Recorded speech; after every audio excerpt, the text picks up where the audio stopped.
Hello ladies and gentlemen, what's up and welcome to my phenomenal views for my episode for the review, I have said that already, for Gotham episode 20. Now,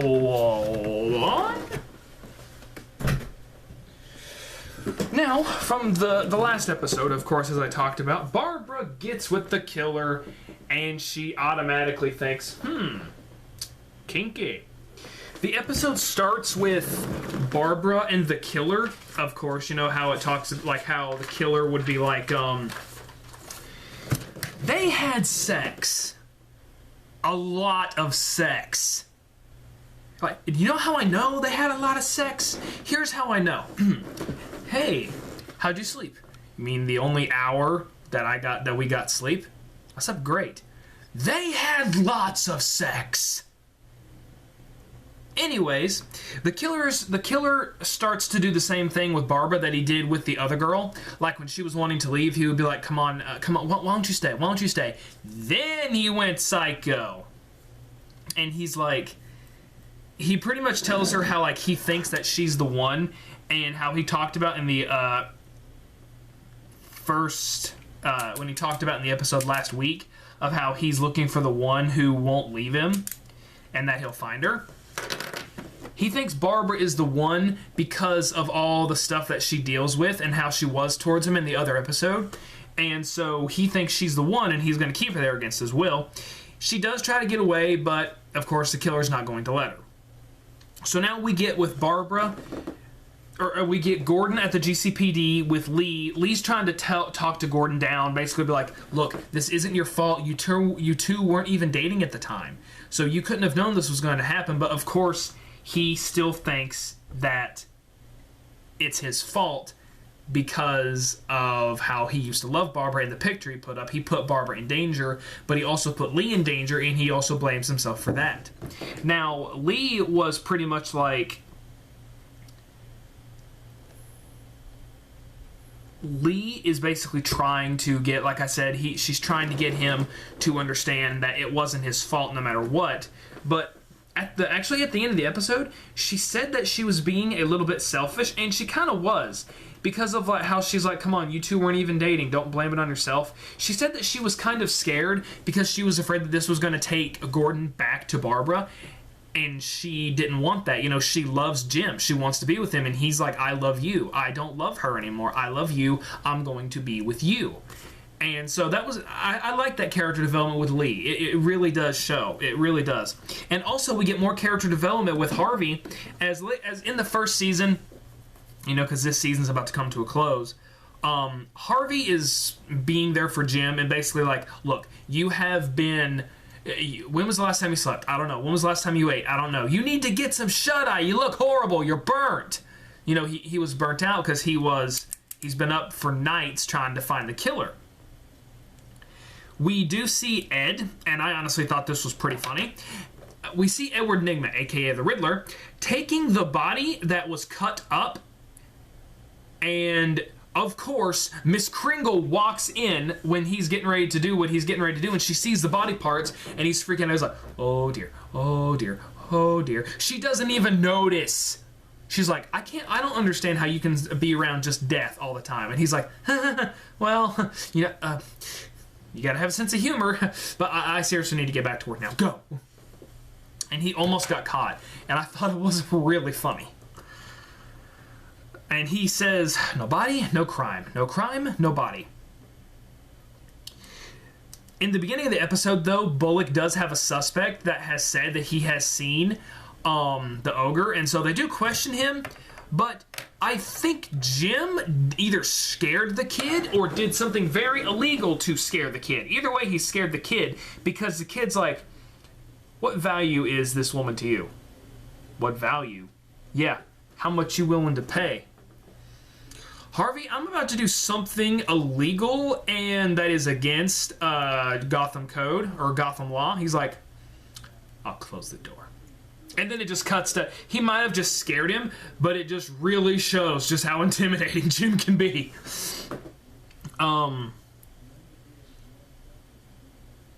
So, with nothing to do, Jim decides, I'll go to Penguin again. Even though Penguin has him on a favor already, and in the episode, everyone has a cobble pot.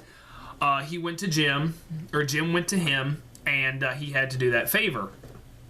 Or he went to ask Penguin for help, and Penguin's like, "You owe me a favor." He goes and he's basically like, "I'll owe you a favor. You'll owe me too." And Jim just finally snaps and he's like, "You have no idea what I can do. You have no idea who I really am." And so Penguin's basically just like, but Penguin agrees to help him. He's like, "That's 2 favors you're going to owe me."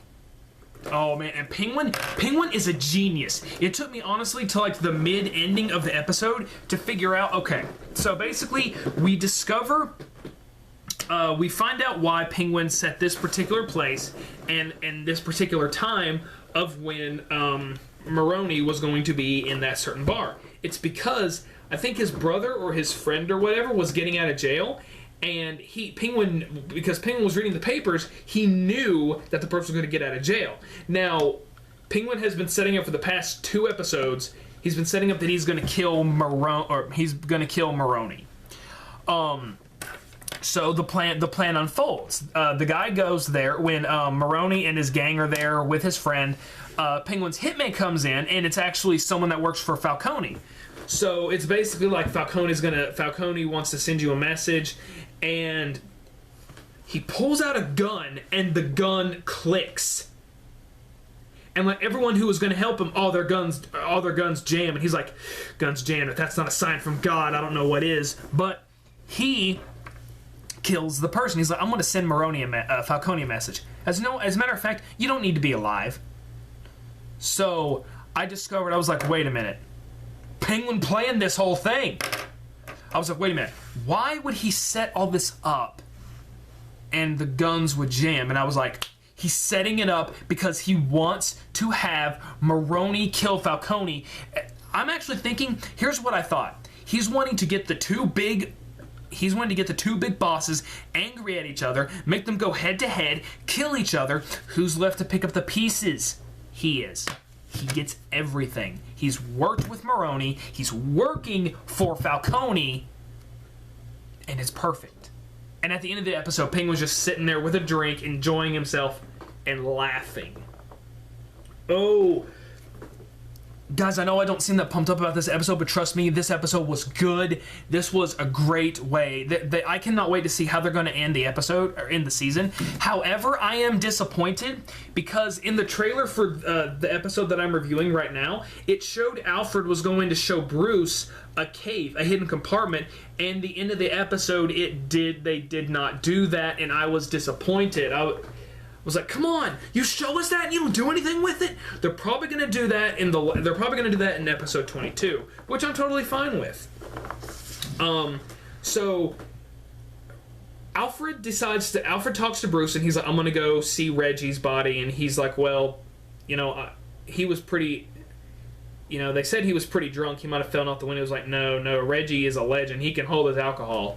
So when that happens, but before that happens, Alfred brings Bruce a package or an envelope, and he's like, "This just arrived for you by messenger." And at first, I was like, "It's the guy," and he's threatening Bruce, but no, it's Selena. She got the key, so he decides to go to Wayne Industries, and she's like, this woman is giving him a tour, and he sets off the fire alarm and sneaks into the guy's office. He finds a safe, but the safe has already been empty, and I was like, yeah, it's going to be empty. Bruce is caught. And so we find out, like, the guy who's running Wayne Industries even admits that they're doing crime. He admits it. He's like, so you're having Wayne Enterprises commit crimes? It's like, of course. Why not? And they're making a business out of doing crime. And Bruce is disgusted with this. And he's like, my father would never do this. And he's like, oh yeah, that's what your father said when he caught me. But then he started to realize, your father and his father before that were just like me. And so Bruce is disgusted, and we got something so good in this episode, guys. We got the reveal and the debut of Lucius Fox. Now, for those who have either played Batman Arkham City, have watched Christopher Nolan's Batman trilogy, or he might be in the comics, Lucius Fox is the one who makes Batman's technology. He is the one in the Christopher Nolan franchise that gave Batman his suit, his weapons, and the Dark Knight. He created his new suit and everything. And it was just so awesome to see Lucius Fox. It was like... Arr! And so... he takes Bruce to the elevator and he's like, I'm going to tell you this. I'm going to tell you a secret. There's cameras all around because I put them there. And he's in the elevator with Bruce and he's like, look, I'm going to tell you a secret. Your father was a very good man. And he basically talks about how I knew how your father really was. I knew how he was. And he's basically saying your father was not like him. Your father was a very good man. And so with that, we're wondering, was like, what did his father do? And I'm like, I'm so hyped. But now, we get to the killer and how he's pretty much trying to... I want to say he's trying to break Barbra, almost. Because he has her in that torture room, and I swear, this guy is like Mr. Grey, but turned up to, I'm a psycho murderer. I swear, I think that they should write 50 Shades of Grey. The real story. I'm Mr. Grey. I have a playroom. I'm a psycho murderer. It's like that episode of frickin' Law and Order where the guy rapes Jennifer LaFewitt over and over and over and over and over and over and over and over. And he has a room where he watches the tapes of what he's done over and over and over and over and over. And so, like, throughout this whole entire episode, he's like, you're the one, Barbra. You're the one. You're the one. If you run, I will kill you. And she's like crying. She's like, I know I'm gonna die. I know I'm gonna die. But he's like, I love you, Barbra. But we find out what pisses him off. When he lets her go, because he's had her hanging there for like maybe all day, she's like, Jim is going to... He smacks her and says, if you want to make me angry, don't say his name. If she says Jim's name, he's going to smack her. Now, one thing that you all should know about me, and I get into TV shows a lot. Barbra did something I have always wanted to do to a psychotically insane person. She spits in his face. Except I would do such thing. I would keep spitting in their face. I would just keep doing it. About, oh, here's a good one. That's my snot. But yeah, and then like when he lets her go, she smacks him. She says Gordon, he smacks her. And so like I said, throughout the episode, him and Bullock are trying to find out what someone knows and how they can find Barbra. And it's a bit like you wonder like what this psycho's gonna do to Barbra. And like, he's like, Barbra, I love you and I will protect you, but I swear if you don't come over here, I will kill you. Now come. I was like, I want you to die. Like, this guy played a good villain. I wanted him to get hit by a bus. I wanted him to get hit by the freaking Batmobile. For those who've played Arkham Asylum, you're welcome. And so, like, he shows her the pictures of all the women he's murdered. All of them. Like, he's like, come here, I want to show you something. And she faints. And he's like, don't worry, Barbra. I'm gonna let you go. I'm gonna set you free. Now, me, who I have watched many horror films. And whenever they say set them free, it usually means kill them. Because you know, whenever I hear a crazy person say set them free, I think of Texas Chainsaw Massacre, the beginning, when Leatherface takes big rusty scissors and cuts a blonde's neck open on the dining room table. Yeah. And so, like, there's, like, even a very creepy scene. Like, he wakes her up, and she's crying. And he's like, don't cry, I know you're scared. And my thought was, well, yeah, if I was kidnapped against my will, and someone who says they love me shows me a picture, or shows me a box that has medieval torture devices and pictures of women that he has hung up and killed, I gotta say, I'd probably be pretty scared too, you freak. So, but like, here's the really breaking point for Barbara. Is she's like, are you going to kill me? And he's like, no, not unless you want me to. But who do you want me to kill? I was like, what? He's like, who do you want me to kill? Tell me. Because if you don't, I will kill you. Who do you want me to kill? And at first I was like, she's going to say, go kill Jim. Jim will kill him and this whole thing will be over. No. We come to when... We come to a part where, okay, so this club that freaking Gordon needed to get into, Harvey goes instead because Harvey knows that area. Harvey gets into the party, and first of all, I'm thinking, okay, this is a nice little kind of hot dominatrix party. And then I see more, and I was like, oh gosh, this is disturbing. This is weird. And you know, and like I busted out laughing when there is when the main show is two people doing something with a pig and Bullock's like, oh no, oh heck no, GCPD, everybody freeze, that means you too. And you just hear a pig squeal. And so they question the main head person, and then we talk to the woman who has one mask on her face. And we come to find out that she was actually his first victim, because like it's like he was very sweet, and then he kidnapped me, took me to his place, but then he let me go. And so then they find out, like, she gives information, like, they say, describe what you can remember about his apartment, and they find it. Well, they go there, but he's not there. And then they get a phone call, and it's from Barbara's parents. And now what I thought was going to happen is I thought the killer was going to make Barbara kill her own parents. But no, he kills them. Gordon and Bullock show up, and we get a one-on-one confrontation. And Barbara, I don't know if she was either playing along or if she was actually... I don't know if Barbara was playing along or if she was actually broken. Because she was like, Jim, what are you doing here? You don't need to be here. Like, she looked like she was brainwashed. And but first the killer knocks Bullock out, and when Gordon and the killer are having a one-on-one confrontation, Bullock says, hey, jack off, and shoots him in the back of the head.